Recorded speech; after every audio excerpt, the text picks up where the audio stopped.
গোপালগঞ্জে স্ত্রী ও তার পরকীয়া প্রেমিককে ফাঁসাতে আপন ভাইকে হত্যা করার রহস্য উদ্ঘাটন করেছে ডিবি পুলিশ।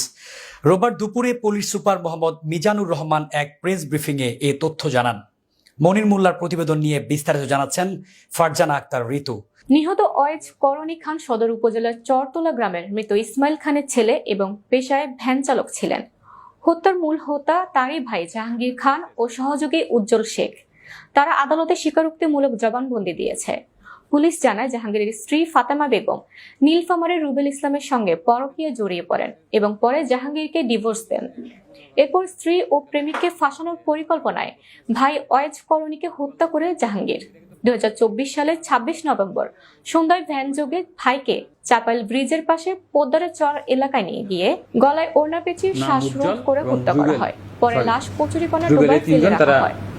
মিলে খুন্ডা করে এবং তা খুন্ডা করে তার ভ্যানটা নিয়ে যেয়ে মিরাজ নামের একজনের কাছে বিক্রি করে দেয়। আমরা সেই ভ্যানটা উদ্ধার করে সক্ষম হয়েছি। এখন প্রশ্ন সাহেব ভাই তার ভাইকে কেন মারল?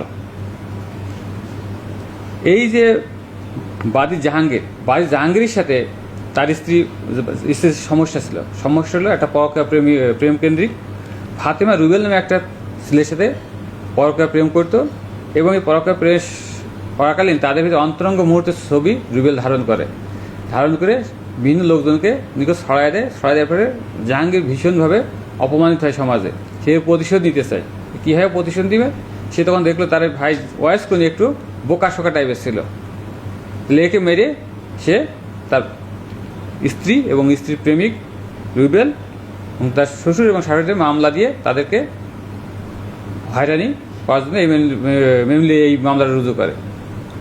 মামলাটা গোপালগঞ্জ জেলা ডিবি করে ফেলেছে।